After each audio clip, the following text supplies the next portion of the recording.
podcast aqui na CESP, dessa vez com um tema super especial. Nós vamos falar de Nature-Based Solutions, né? Um conceito de que todo o ambiente, né, todo o nosso ecossistema, meio ambiente, ele é também um ativo de produção econômica e ele não é considerado como um tal. Hoje, ele é, e é preciso ser, porque antes nós tínhamos abundância.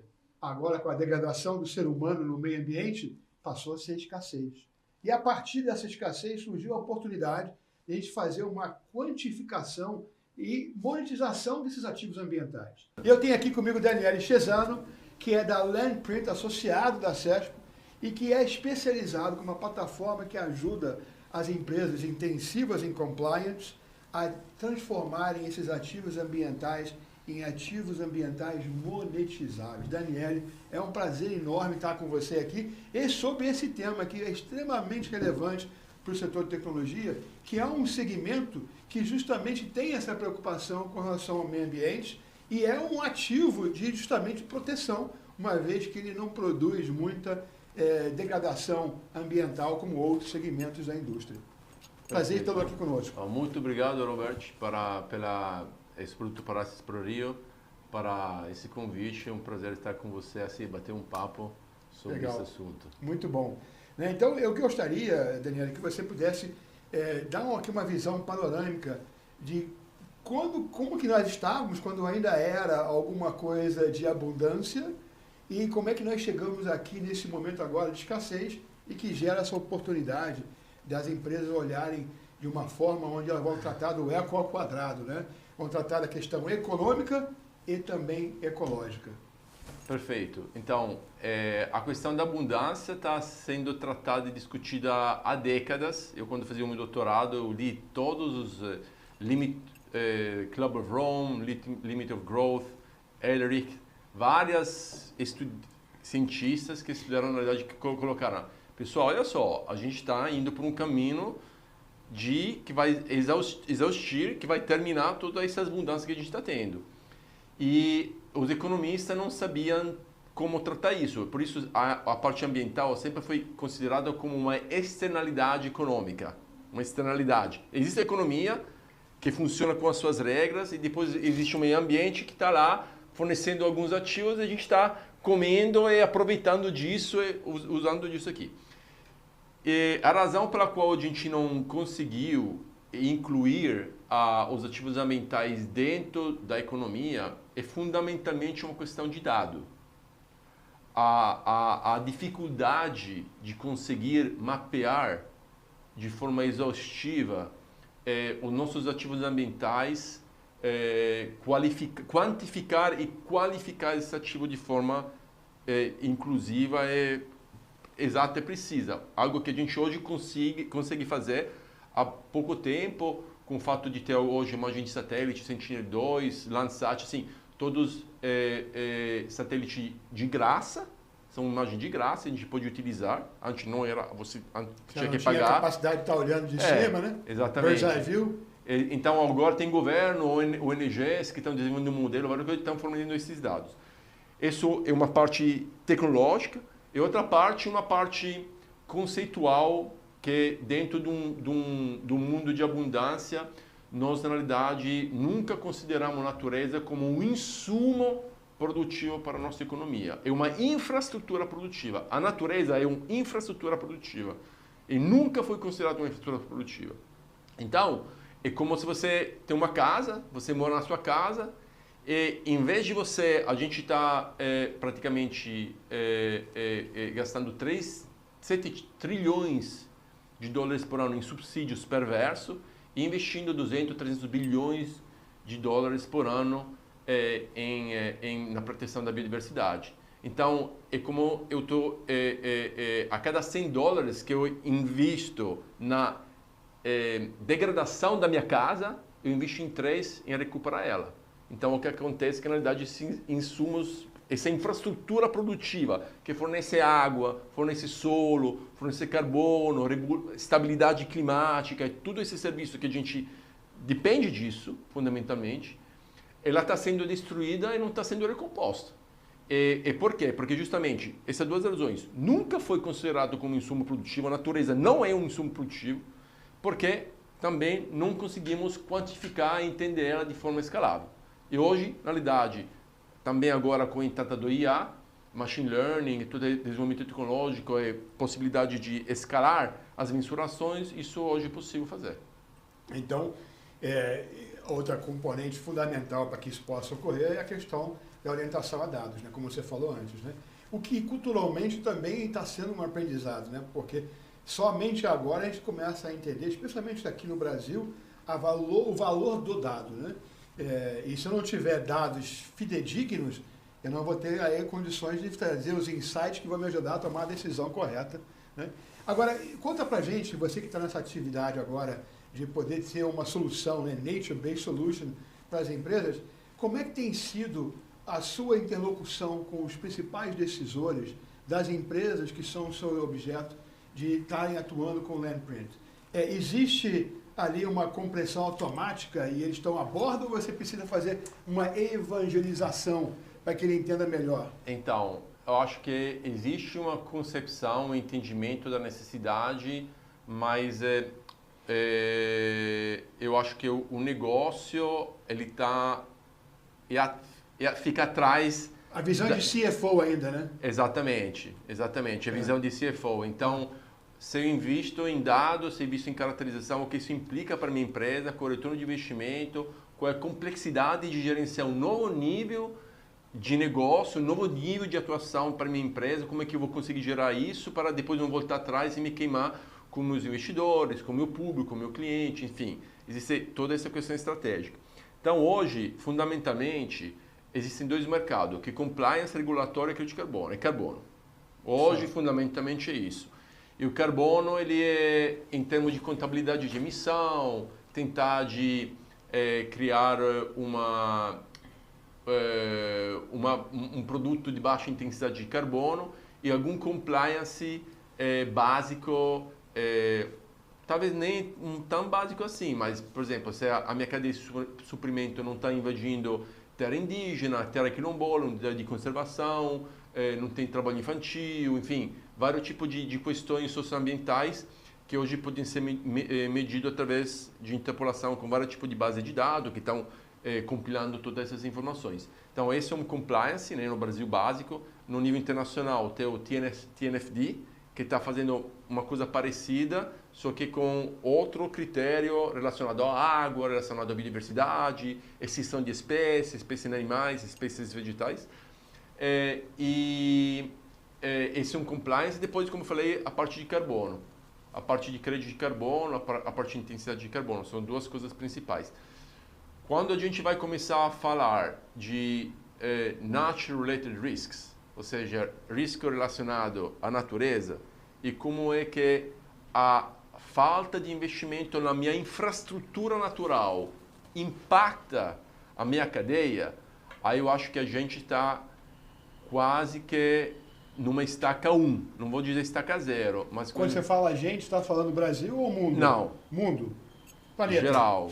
Acho que o Brasil está muito mais na frente, na realidade, que a maior parte dos países que está nessa caminhada. Porque é um fluxo de Nature-Based Solutions, é onde acho uma grande parte de Nature-Based Solutions nasceram, na realidade, no Brasil. Né? Isso é coisa interessante, né? Porque enquanto a gente reconhece que o Brasil tem essa biodiversidade enorme, né?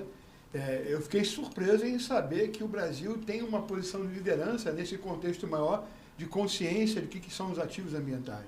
Mas por que você reputa isso? Por que isso? Porque, na realidade, o Brasil foi muito criticado há décadas pelo ele tem 70% da Amazônia. A Amazônia, de forma também meio... Você nunca se fala com o Bacio do Congo, né? Daquela parte da África que tem praticamente quase a mesma extensão da Amazônia. Sim. Mas por que estou falando de Amazônia, entendeu? Então, a Amazônia virou meio que um polo, um idealista real, porque a Amazônia ela regula o clima, assim, mas ela pela parte ambientalista ela foi meio que um ícone, né, de proteção. Então, aí o governo tive que investir muito. E, por exemplo, toda a parte de reserva legal, código florestal, os outros países nem sabem o que é isso. O que é isso. Então, na verdade, o Brasil está na frente, até mesmo da legislação, tentar o enforcement, né? Desse talvez é um pouquinho problemático, mas em nível de estrutura, mecanismo financeiro, que conseguem financiar o produtor, assim, tem várias coisas extremamente legais, muito legais e inovadoras no Brasil, que de fato tornou o país referência, justamente por essa questão e pelo fato que o Brasil exporta muita commodity, um país mega produtor, né? É o terceiro, segundo, aí depende muito da commodity primeiro. Sim. De muito, top three quase todos. Exatamente. Então, aí é uma questão também de imagem, enfim. Então, eu tive que investir nessa parte aí de Natural Based Solutions. Sim. E hoje, no contexto mundial, né, tendo no Brasil essa possibilidade de ser um ícone de liderança, né, o que nós precisamos fazer mais no Brasil para consolidar e influenciar o mercado mundial? Tá. Então, esse é o meu sonho de empreendedor, que é praticamente demonstrar como é possível tornar um ativo ambiental em um ativo financeiro. E hoje você se fala só de crédito de carbono, tá? Mas existem vários tipos de outro ativo, biodiversidade, solo, saúde do solo, água, que regulamentam e fazem parte da infraestrutura física da economia, que elas não estão sendo valorizadas. E eles podem ser valorizados se você, como empresa, quer ficar na frente dos competidores, colocando a sustentabilidade não mais como um compliance, mas como sua estratégia estratégico financeiro. Por quê? Porque você depende dessa infraestrutura física que se chama natureza. Quer ou não, e para o setor agropecuário é muito mais óbvio. Para outros setores é menos óbvio. E por isso que a gente está começando para o setor agropecuário. Mas existe essa infraestrutura que tem que ser valorizada, porque se você não valorizar ela, você vai continuando a destruir ela, que vai na frente, a gente já está vendo isso, criando um prejuízo para você, como produtor e como empresa. Então, a gente montou um sistema, né, que ajuda as empresas numa jornada de dados a partir de um compliance, né, de uma conformidade, que já, né, fazemos, e começar uma jornada de dados que ajuda as empresas ao pouco, com base nos seus objetivos, a gente entende os objetivos da empresa, trabalhamos junto com ela, criar uma jornada de dados que ajuda a monetizar a proteção ambiental e tornar o ativo ambiental um ativo financeiro. Pelo que eu estou entendendo, então, dentro da tua atividade, dentro da Landprint, você tem um componente muito forte dessa evangelização primeiro, para entender a importância de, primeiro, estar mensurando esses dados especificamente designados, né, para que possa, depois de um período de avaliação e mensuração, poder refletir aquilo, como é que isso dá um resultado. Exatamente, porque aí entra a questão do CFO.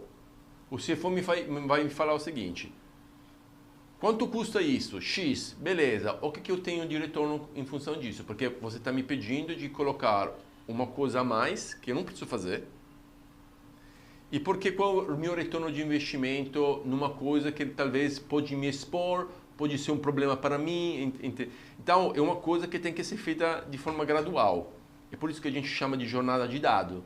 É começar a entender o compliance, os objetivos estratégicos ESG da empresa e a partir daí gerar uma inteligência de dado que gera uma inteligência de negócio que paga a geração de dados e a caracterização e qualificação desses ativos ambientais, que não só crédito de carbono.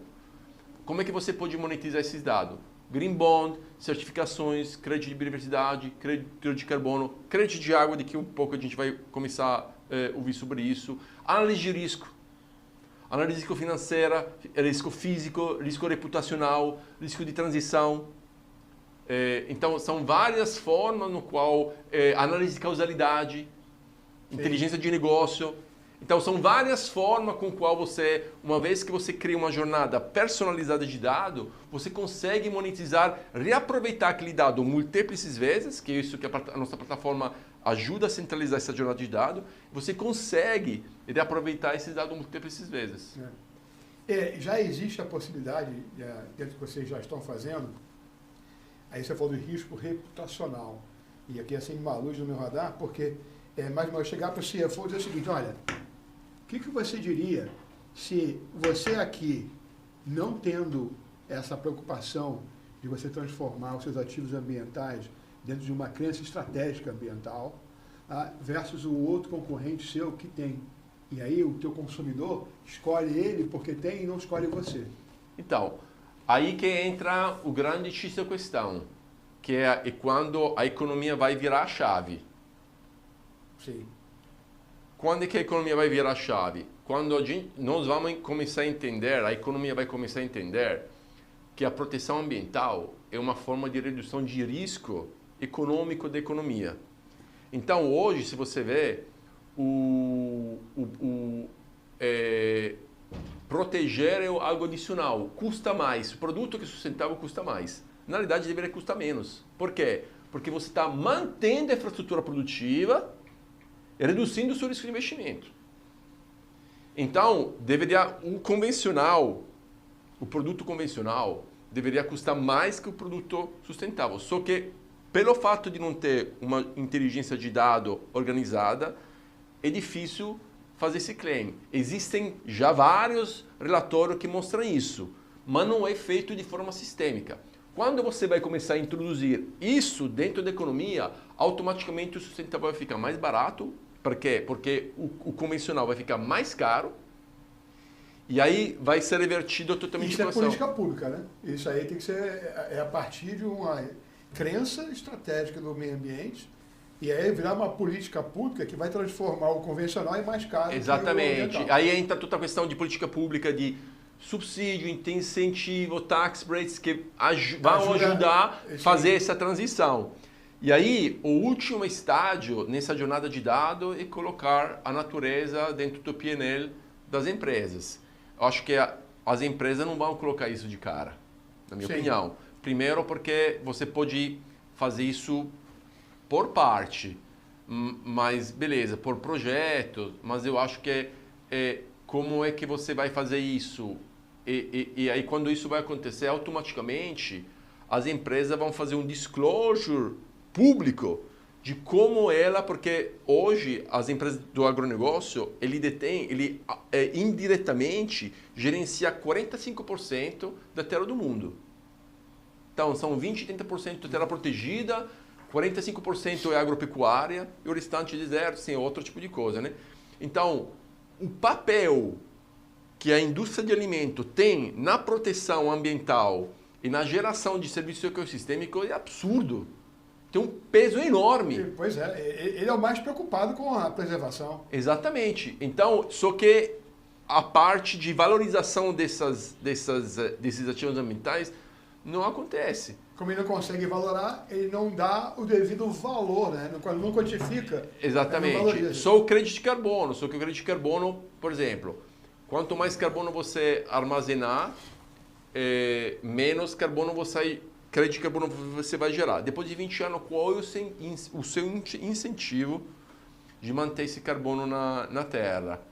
O incentivo é porque você tem uma qualidade de ativos melhores que geram um risco menor para o investidor, para a cadeia, e isso vai ser remunerado financeiramente de alguma forma. Então, na realidade, lá na frente, né, quem são os investidores que estão atuantes dentro desse contexto vão estar olhando justamente para essa baliza, né? Exatamente. É o seguinte, né, eu vou investir nessa aqui porque essa aqui tem uma crença estratégica da proteção ambiental. Daniele, você já ouviu falar de um projeto da Ernst Young de capitalismo consciente?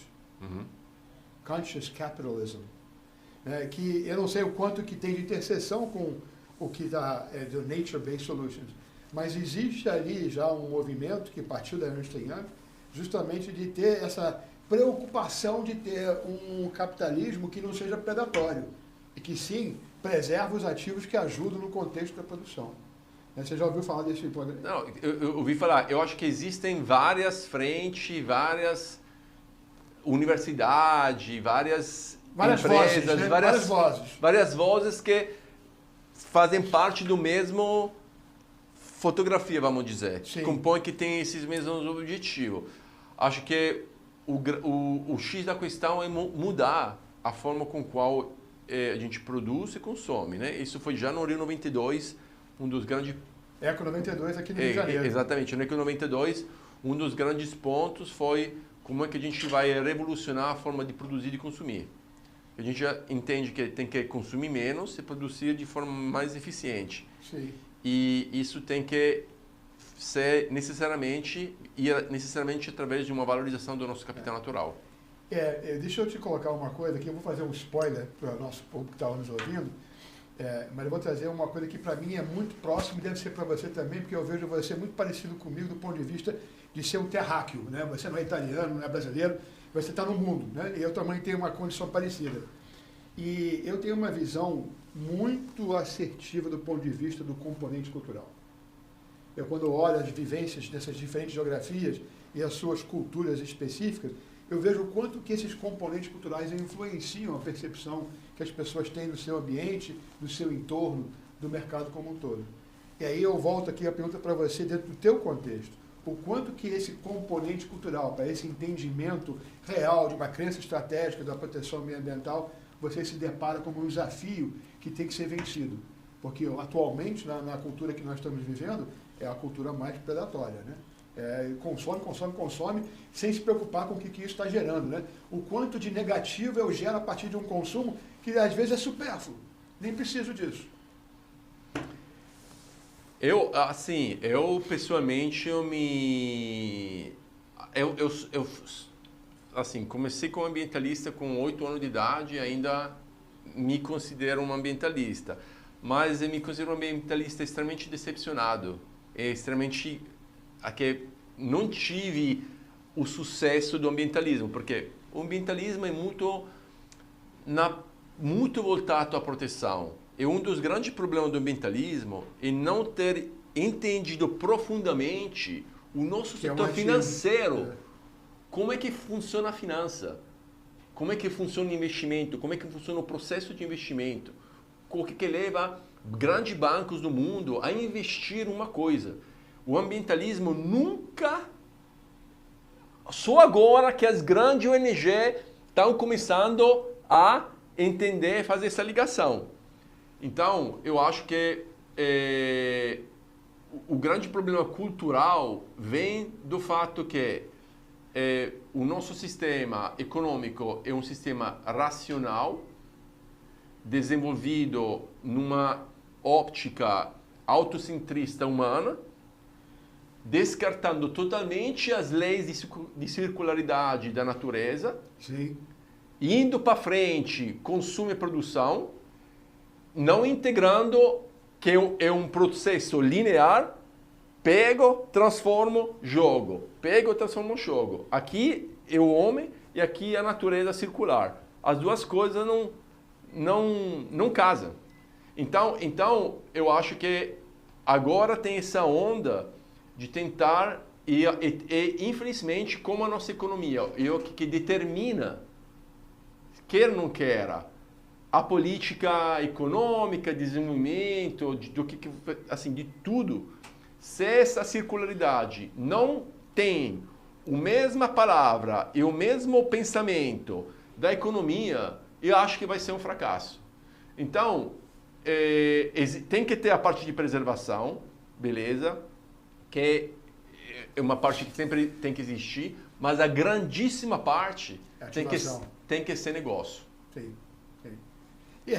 Então, você tem no seu desafio da Landprint um grande foco, deveria, né, de catequese, né, de evangelização das pessoas que estão decidindo a respeito disso, para poderem afastar o zoom e ter essa visão panorâmica do todo, né? Porque elas estão muito focadas, como você falou, ou é crédito de carbono, né, que eu consigo fazer, aí eu tomo lá da cá, ou então não é nada. Na realidade, eu acho que assim, nós temos várias frentes abertas, vários potenciais projetos assim, que estão sendo, eventualmente vão acontecer. Eu acho que uma vez que você consegue, ao pouco, incluir a dimensão integral e demonstrar que a inclusão desses ativos ambientais, de tornar esses ativos ambientais um ativo financeiro, faz financeiramente, economicamente sentido, você vai criar outra dinâmica de mercado e automaticamente as empresas vão E entrar. a Landprint tem um bootcamp para ajudar as pessoas a entenderem como fazer essa transição? Sim, a gente tem todo um processo de customizado de dados, de Já vou centralização de deixar um dados. convite para o Daniel fazer um web talks, né, um acesso por talks, que é um webinar, para que você possa fazer uma degustação desse processo de como é que você evangeliza uma empresa para que ela entenda a importância Perfeito. de ela ser um ator ativo nessa nova visão, que parece até, né, uma coisa assim, como é que a gente não entendeu isso ainda? Né? Porque é tão óbvio. Exatamente. É tão óbvio, né? Muito bom.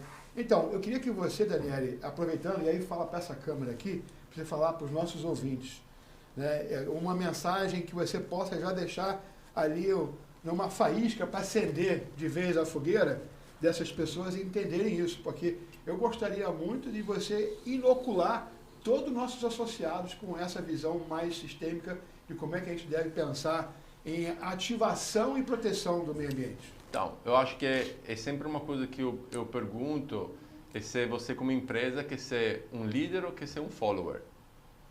E ser um líder tem seus riscos e benefícios, um follower tem seus riscos e tem benefícios. Eu acredito que nós temos numa mudança epocal, nessas décadas, nessas próximas 2 décadas, 2, 3 décadas epocal, no qual nós temos que necessariamente mudar a forma com qual a nossa economia funciona, internalizando os custos ambientais e sociais, que são 2 coisas meio que paralelas, e com a parte social também vai acontecer, dentro do nosso sistema. Então, a grande oportunidade hoje é ser um líder, e hoje, na realidade, tem várias tecnologias, tem várias formas de entender como fazer isso com baixo risco, prototipando, testando essas várias soluções e ao pouco desenvolver uma coisa que faça sentido para a empresa numa jornada de dados que gera valor econômico para ela. Seria correto, Daniel, a gente falar que não existe proteção ambiental se você não fizer primeiro a ativação do ambiente, do meio ambiente? Exatamente. Porque a proteção, na realidade, é fumaça, né? Ela cria lá um negócio, mas na realidade não estão preservando nada. A proteção é uma coisa que se não ou ela é regulamentada legislativamente e tem um enforcement de monitoramento que garante que aquela área é preservada, isso tem um custo significativo. Ou senão você tem que tornar a preservação e geração de serviço ecossistêmico um negócio, pelo qual as pessoas, as empresas entendem que a preservação, a regeneração desses ativos ambientais faz sentido economicamente para ela. Então, ou seja, a ativação, tornando eles ativos ambientais, está aqui em cima, e preservação é um componente do processo de ativação. Exatamente. Perfeito. Muito bom. Eu quero deixar aqui um recado para todos os nossos associados. Essa é uma preocupação que todos nós precisamos ter, não só como empresário, mas como cidadão desse planeta. Porque se a gente quiser ter um planeta e não ter que seguir Elon Musk para Marte, que a gente nem sabe se consegue viver lá ainda. Então, eu quero agradecer muito a Daniele Cesano, Landprint. Ele vai trazer depois aqui um webinar para a gente poder educar melhor nossos associados e a gente se tornar mais ativos nesse processo de entender como é que o meio ambiente não é somente a questão da preservação, e sim transformar ela realmente num ativo produtivo, que já o é, mas não é considerado quando a gente vai colocar aí um balancete, colocar um PNL, né, e fazer essa integração do que é um ambiente produtivo já de graça, né? Graças a Deus, que nos proporcionou, e que a gente não faz jus ao que ele nos deu. Né? Muito bom, obrigado, Daniele. Obrigado, Robert. Aguardamos aí o nosso webinar. Com certeza. Ok. Muito obrigado.